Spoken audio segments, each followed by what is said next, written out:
Radio warra Wangeelaati.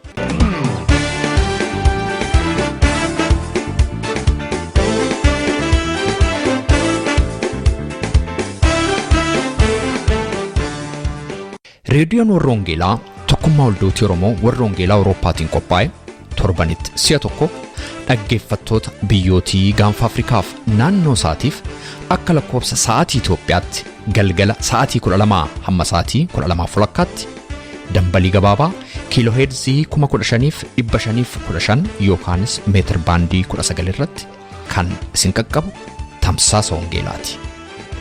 Kun reediyoo warra Wangeelaati.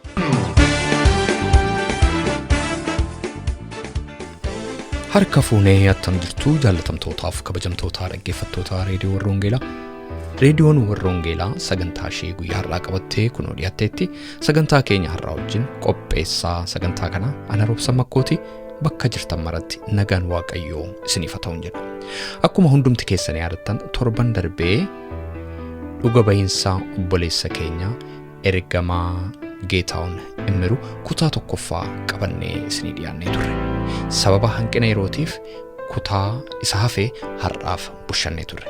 Akkuma waadaa isinii galletti kutaa lammaffaaf isa xumuraa dhuga-ba'iinsa kana har'a qabannee dhiyaanneerra hamma xumura sagantaa keenyaatti akka obsaan waliin taatan isinii affeera. Hafuura qulqulluu galateeffamii galateeffamii galateeffamii Hafuura qulqulluu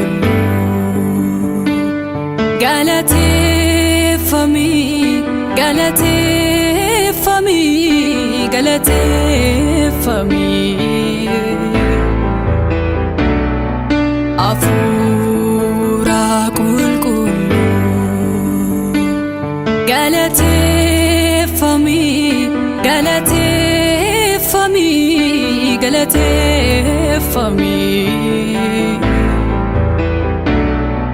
Hafuura qulqulluu galateeffamii galateeffamii galateeffamii yaa isa taatee jabina koo yaa isa taatee ulfina koo yaa isa taatee dandeettii koo yaa isa taatee beekumsa koo maalanii jedhaa siif kan biraa galanni koo siif yaa'ee jira maalan dubbadharee siif kan biraa Gaariidha ergamaa Geetahun Immiru. Amma gaa yeroo ammaa kana naannoo Shawaa naannoo baay'eetti wangeelli illee hin babal'anne naannoo sana keessatti kan tajaajiltu iddootti dhalattee guddattee baatee fagattee jechuudha. Qabata maaliin achi dattee kana natti himuu dandeessa? Egaa erganii yaa isa taatee ulfina koo yaa isa Hojii humnaa jechuun dandeettii bakkee marraa jechuudha. oo waa margite hojjette Waa margaddu hojjette achiin jireenya kee buluuf. magaalaa Finfinnee keessa immoo iddoon argadde tajaajilaa ture. yaa isa Innaa achumaanii naman baay'een daganne tokko baay'ee warra akkachuu koo argee Finfinnee keessatti mul'ata kan qabutti hojii wangeelaa deemuu wangeelaa kan qabutti rakkina koos baay'ee argee gara giddu galeessa Oromiyaa yookaan Baha Shawaatti namni ta'eeraa dilbuu jedhamu tokko na erge waldaa Makkaa dheertuu iddoo jedhamu jechuudha. Tole. Achi immoo mucaa barataa tokkotu birrii 200 naa kaffalee akka naqee baadiyyaa sanaafatti hojjedhuudha kan inni godhe Rabbirraa ifaa mucaa jedhamu jechuudha. Tole. Mucaan kun dhalataa machiiti. Dhalataa naannoo atamma tajaajila jirte. Dhalataa naannoo giddu galeessa Oromiyaa Shawaa sanaati jechuudha. Mucaan kun garuu cimaadha. Faamilii isaa yookaan maatii isaatu galche wangeelayyuu naannoo sana. Tole. Dhaqee waldaa tokko waldaa Makkaan Yesuus irraa kan tajaajilu godhee achi keessa san dhaquugaa tajaajilli koos baay'ee beekamaan turre. Baay'ees tajaajila waltajjii qabadhee hedduu isaa tajaajilee hin beeku. Garuu akkuma dhaqee inni iddoo sanatti nageesseen waldaan kiristiyaanaasii yeroo jalqabaa na fudhachuus baay'ee hin feene ijoollee waan an ta'e lammaffaa immoo mana barumsaa macaafa qulqulluun baranne. Kanaaf na fudhachuu kooranii dhumarratti garuu harka Waaqayyoo arganiiti kana fudhatan jechuudha. Tole. Achumaan gaa naannoo sana keessatti mishineerummaadhaan yeroo dheeraadha kana hojjedhe.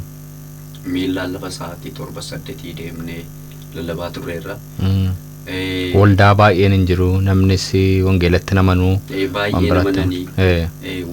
Naannoon ture waldoonni tokko darbanii jiru. Garuu isaan gaditti waldoonni hin turre kan namanne hedduutu jira. Innaa achitti gaa wangeela kana yeroo baay'ee lallabneerra utuu nyaatiin nyaanne utuu hin dhugne lafa deemne iddoo bishaan dhibee dheebuudha.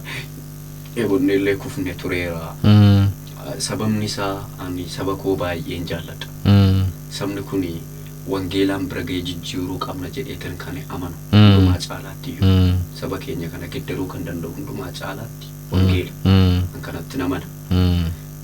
Kanaaf immoo nattu taanaan namni biraa sabni biraa ka'ee dhufee iddoo biraatii kan naqu hin jiru. Hin jiru yoo dhaqanis immoo garaa laafanii yookaan garaa bal'atanii akka keenyatti tajaajilan yoo tajaajilan immoo tuffachaa tajaajilu. Qabxii guddaadha.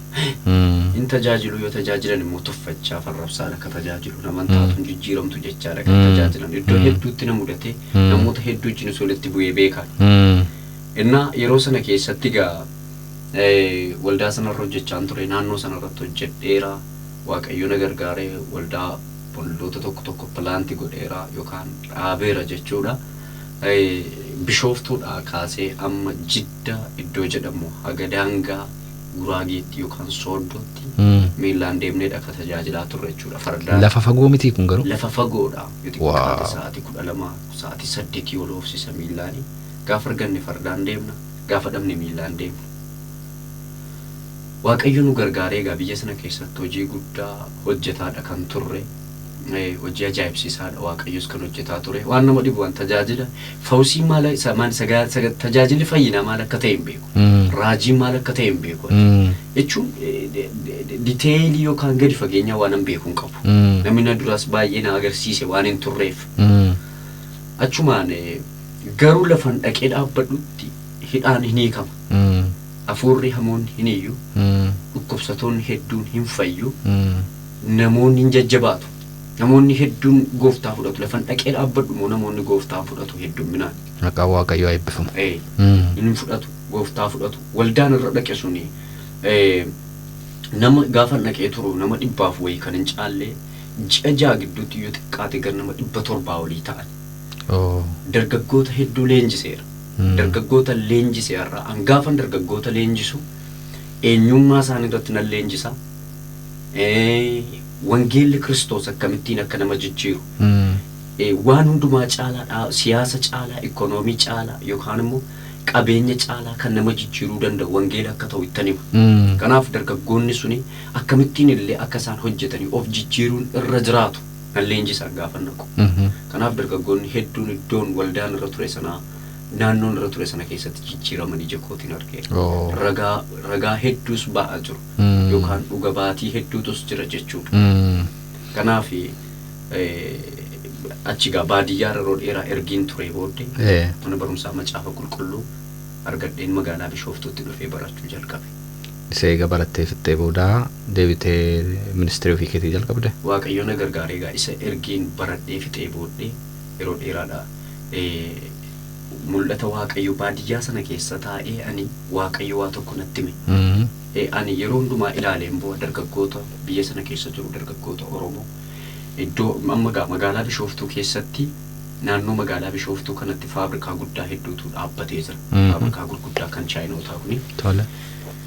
dargaggoonni Oromoo giddu galeessaa jiru, dargaggoonni Oromoo lixaa jiru, dargaggoonni Oromoo kibbaa jiru, kan kaabaa jiru. Dargaggoota kana yeroo laaltu halkanii guyyaa si boosisa, garaa si nyaatu. Mindaa isaan kaffalamuuf mindaa muraasa. Kanaaf Waaqayyo akkasnaan jedhe dargaggoota kana baadiyyaa ma keessatti hun taa'u gaaf tokko abjuudhaan Waaqayyo natti himu.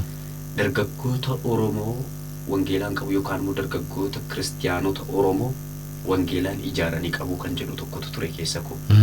Innaa dargaggoota kana gaafan baadiyyaadhaa dhufu ijoollota keenya magaalaa jiran tokko tokkotti nimuu jalqabee naan fudhanne.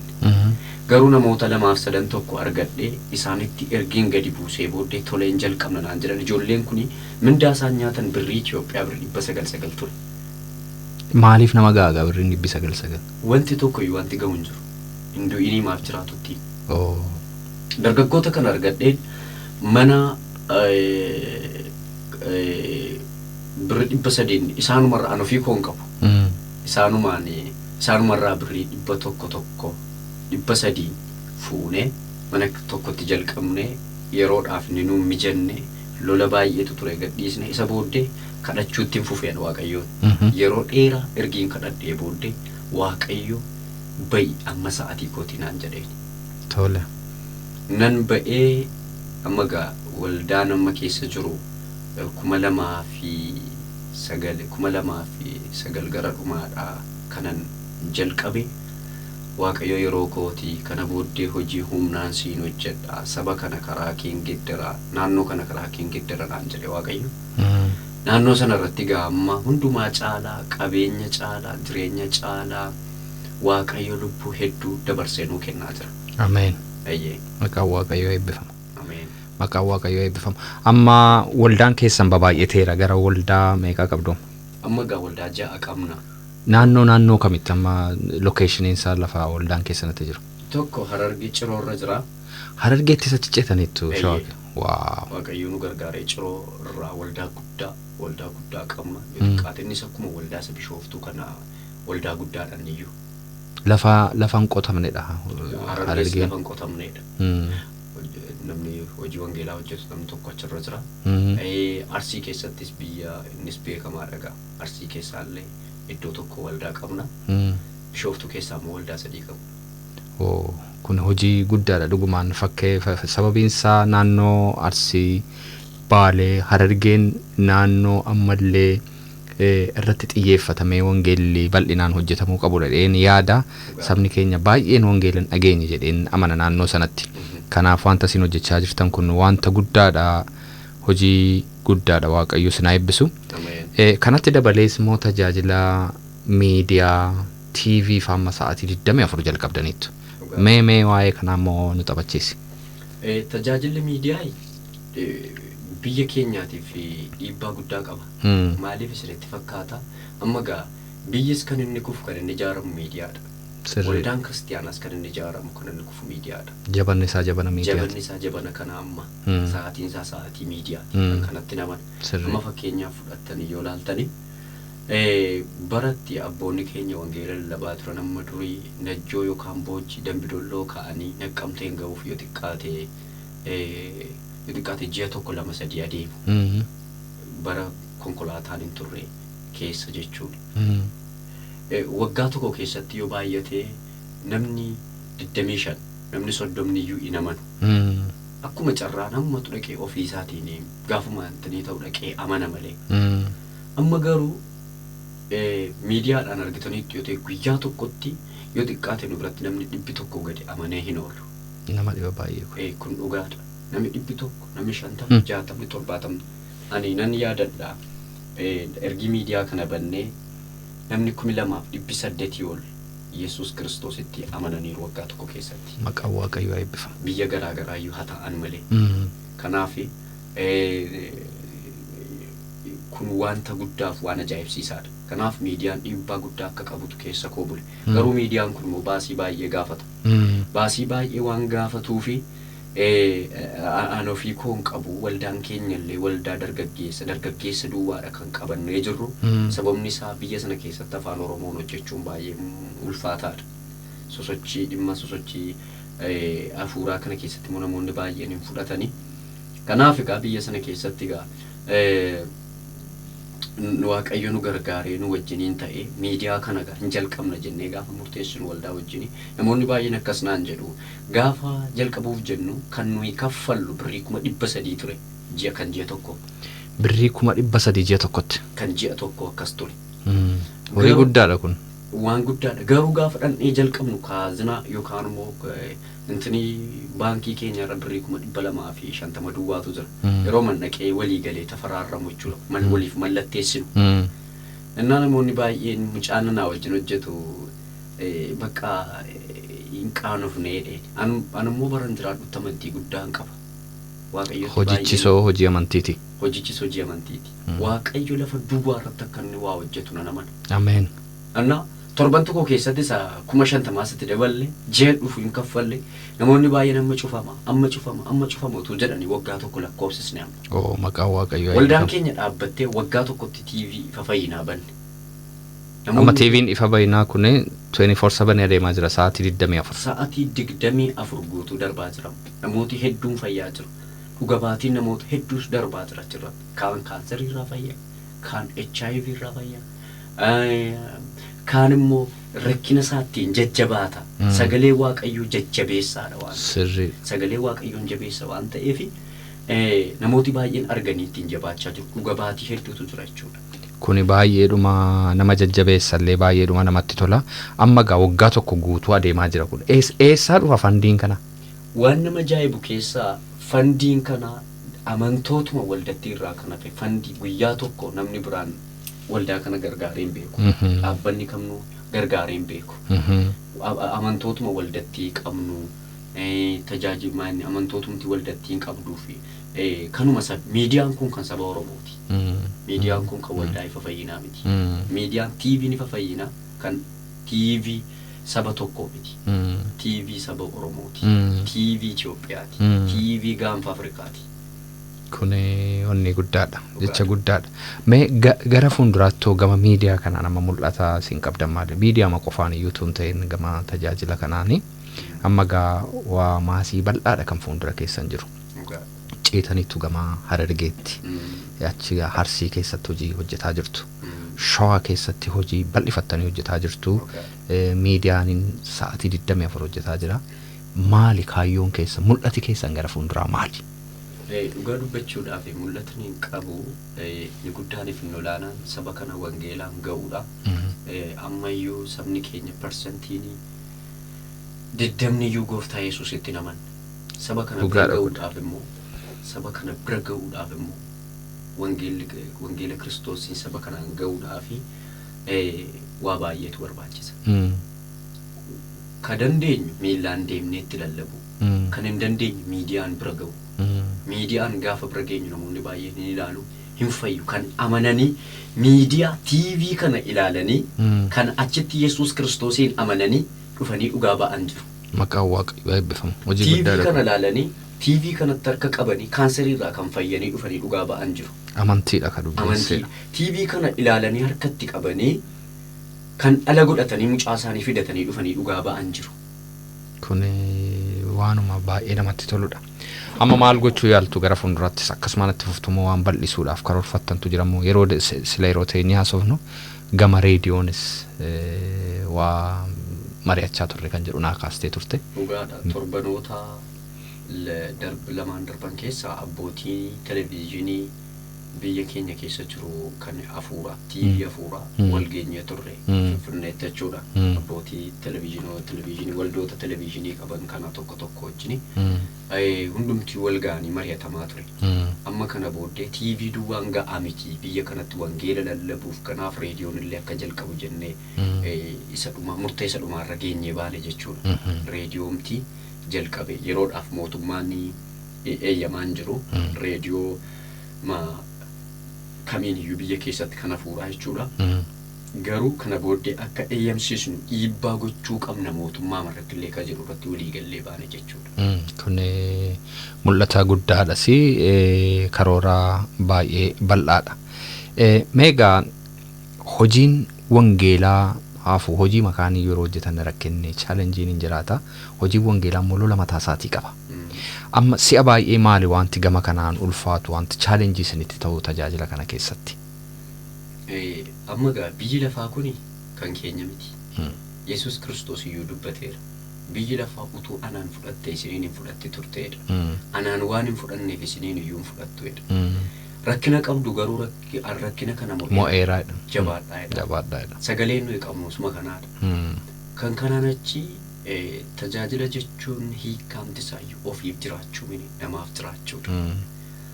Ofii aarfamanii namootaaf buusuudha. Kanaaf egaa dhugaa dubbachuudhaaf lola hedduu alaanis keessaanis kuma Phaawulos jedhu alaanis keessaanis dhiibamaadha.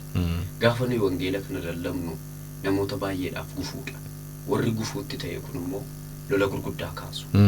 Kanaaf egaa lola fuuraa jira, lolli foonii jira. Lola kana keessatti immoo hamma humna keenya jabina ofii qabnu utuu hin taane jabina Waaqayyo nuu kenneen jabina wangeelli nutti dhaga'ame fuula keenya duratti abjuuf mul'ata guddaa qabnu dhaabbannee har'a geenyerra. Bor immoo hojii guddaa darbine akka hojjennu qabna. Waaqayyoonis kadhataa jirra jechuudha. Waaqayyo immoo guddaa nu gargaara. Moo'ichi kan keenya ta'a. Maqaan Waaqayyo gooftaa maccaa kan eebbifame haa ta'u. Egaa mee atuu gaaffiif deebii keenya sakutaa kanaan golobiin fuuldura wanti hafe yoo jiraate waan dhaggeeffattootni keenya akka isaan dhaga'an barbaaddu yoo jiraate mee yoo nuu kaaste natti tola.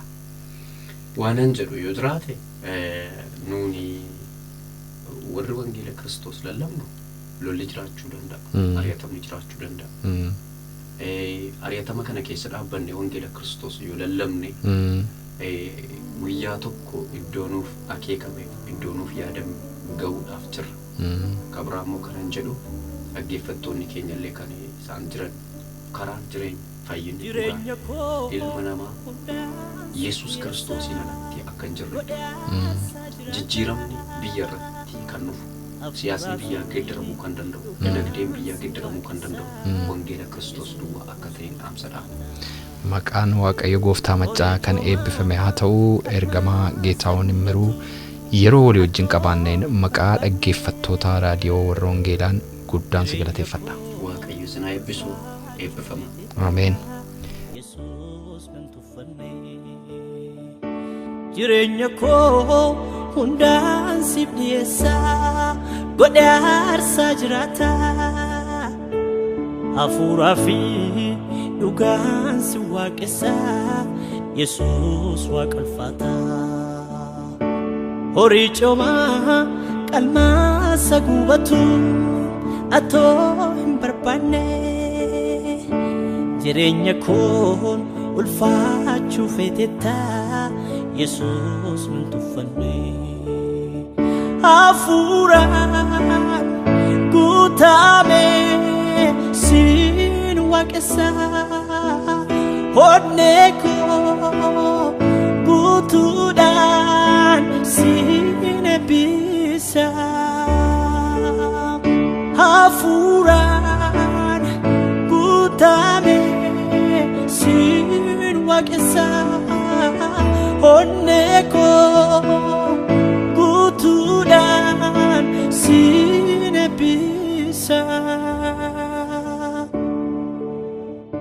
Hallelujah, hallelujah, hallelujah, hallelujah, hallelujah, hallelujah, hallelujah, hallelujah, hallelujah.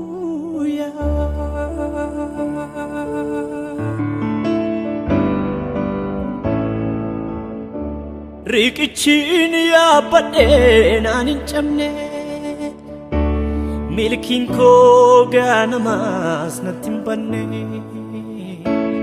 mul'ataa koo jaamsuuf kan abbalee qaana'eeraan bitaa isatti galee irraa nafi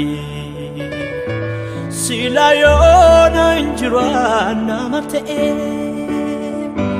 gooftaa koo qabadhee lafaa ka'ee isa naan barbaade waan mijaa'aa maafan deebi'aa afaan duwwaa Ranafi, Ranafi, Ranafi, Ranafi, Ranafi. Galatasa annam farsati fufi. Ranafi, Ranafi, Ranafi, Ranafi. Galatasa annam farsati fufi. Dinni konan qolane aha alusas natimpani ofuma ya habibu aha yom nabu fatibuwa dinni konan qolane aha alusas natimpani ofuma ya habibu aha yom nabu fatibuwa otuni nabu kedadisu nanyachu futuni bukisu goftana nirkaba hinfe dinatanya tamunko fi Ranafi, Ranafi, Ranafi, Ranafi, Ranafi. Galatasa annam farsati fufi. Ranafi, Ranafi, Ranafi, Ranafi. Galatasa annam farsati fufi. Ranafi, Ranafi, Ranafi, Ranafi. Galatasa annam farsati fufi. Nafude darbine kursalala Gofta ko naf kenne toftaf mala Kan ibeda dabe gatetin ko Sit kufi se darbe midrandeti ko Ranafi inni na jinte na abdabate Gofta ko utusi tabubate Masara ko jabse na tolgale Natti di bufture di nichile Amagaru Ranafi Ranafi Ranafi Ranafi Ranafi Galatasa annam farsati fufi Ranafi Ranafi Ranafi Ranafi Galatasa annam farsati fufi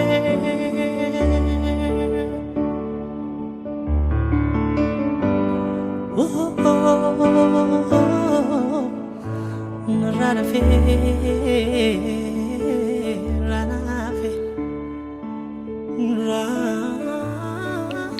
dhaggeeffattoota keenya sagantaa keenya irratti akka eebbifamtan abdii qabna.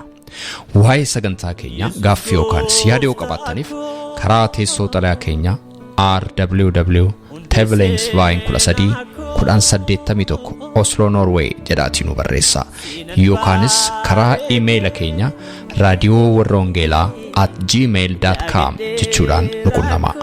Torbee sagantaa biraatiin hamma walitti deebinutti nagaa waaqayyootiin tura.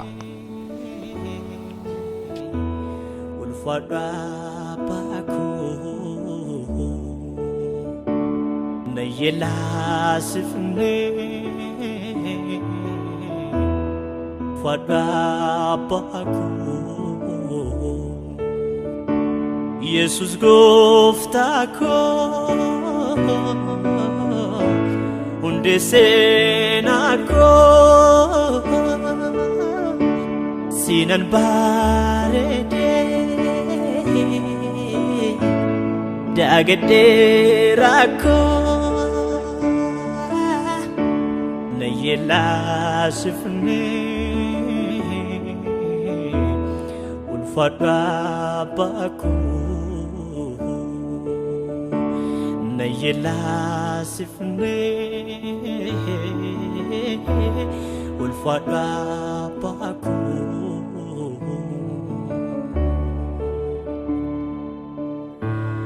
hundumaadhaaf atanaaf kophaa kee hundumaadhaaf atanaaf kophaa kee hundumaadhaaf atanaaf kophaa kee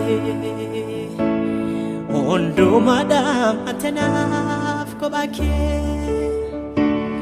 hundumaadhaaf atanaaf kophaa kee Undumada atenaf kopake Undumada atenaf kopake Undumada atenaf kopake Undumada atenaf kopake Undumada atenaf kopake Undumada atanafi kopake Undumada atanaf kopake Undumada atanafi kopake Undumada atanaf kopake Undumada atanafi kopake